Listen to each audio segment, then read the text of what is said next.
Mice and Beans by Pam Munoz Ryan, illustrated by Joe Cepeda. Mice and Beans.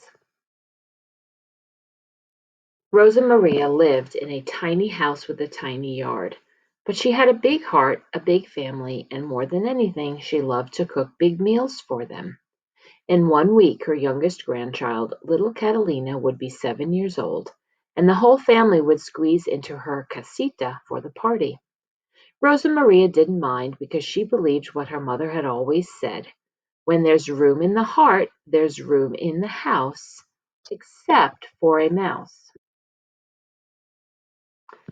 Sunday, Rosa Maria planned the menu: enchiladas, rice and beans. No dinner was complete without rice and beans. Birthday cake, lemonade, and a piñata filled with candy.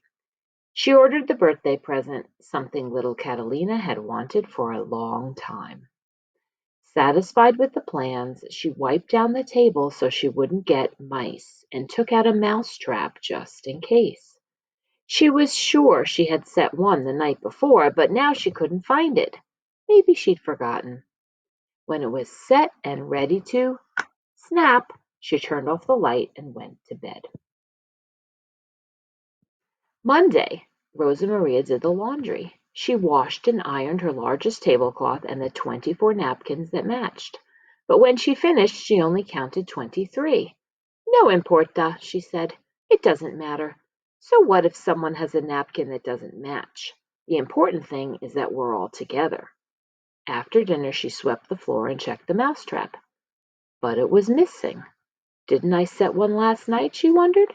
She hurried to the cupboard to fetch another, and when it was set and ready to snap, she turned off the light and went to bed. Tuesday, Rosa Maria walked to the market. She filled her big bolsa with tortillas, cheese, red sauce, white rice, pinto beans, and a bag of candy. She bought a piñata, and on her way home she stopped at the pasteleria to order the cake. After dinner, she washed the dishes and checked the mousetrap, but it had vanished. Que boba soy! Silly me! I must have forgotten again. She hurried to the cupboard to fetch another, and when it was set and ready to snap, she turned off the light and went to bed. Wednesday, Rosa Maria prepared the enchiladas. She dipped the tortillas in red sauce, filled them with cheese, and rolled them into fat little bundles. She noticed the piñata was missing a few feathers. No importa, she said. Those feathers won't make a difference to the children when the piñata is filled with candy. After dinner, she mopped up the sauce and checked the mouse trap. But it was gone again. I am so busy I'm forgetting to remember, she cried.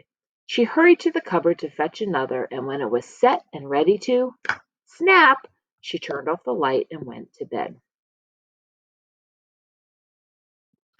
Thursday, Rosa Maria simmered the beans. She searched for her favorite wooden spoon, the one she always used to cook frijoles, but she couldn't find it. No importa, she said. The beans will taste just as good if I use another spoon. She added water all day long until the beans were plump and soft. Then she scrubbed the stove and checked the mousetrap, but it was nowhere in sight.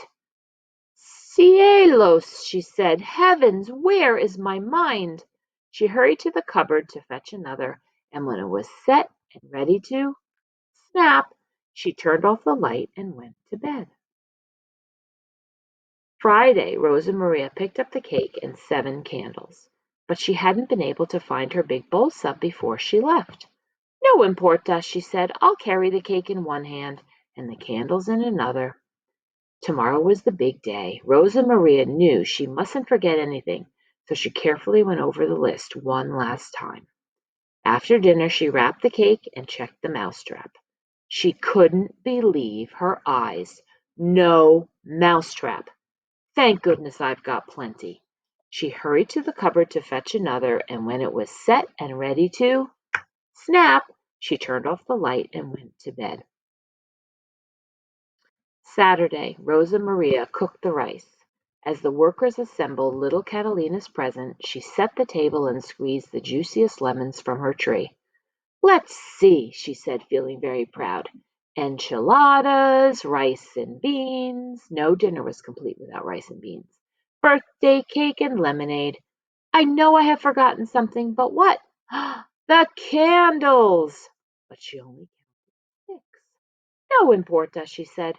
"I will arrange the 6 candles in the shape of a 7, and little Catalina will be just as happy. Now everything is ready." But was everything ready?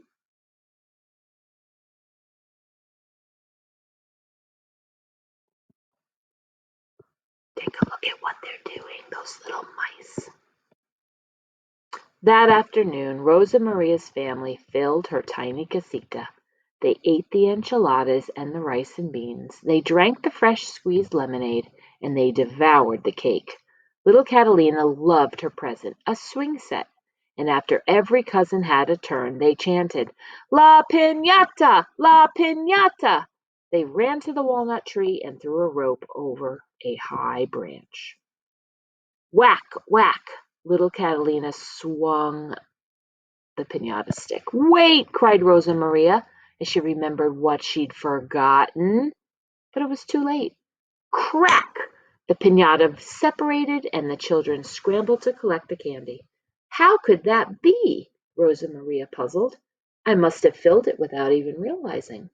She laughed at her own forgetfulness as she hugged her granddaughter and said, "Feliz cumpleaños, my little Catalina. Happy birthday." After everyone had gone, Rosa Maria tidied her kitchen and thought contentedly about the fiesta. She pictured the happy look on little Catalina's face when the candy spilled from the piñata. But Rosa Maria still couldn't remember when she had filled it. "No importa," she said. "It was a wonderful day." But as Rosa Maria swept out the cupboard, she discovered the telltale signs of mice. "Ratones!" she cried. "Where are my mouse traps? I will set them all." She inched to the floor, and when she did, something caught her eye. She looked closer. "Maybe I didn't fill the piñata," she said. "Was it possible?" she asked, shaking her head. "Could I have had help?" Rosa Maria looked at the leftovers. Too much for one person.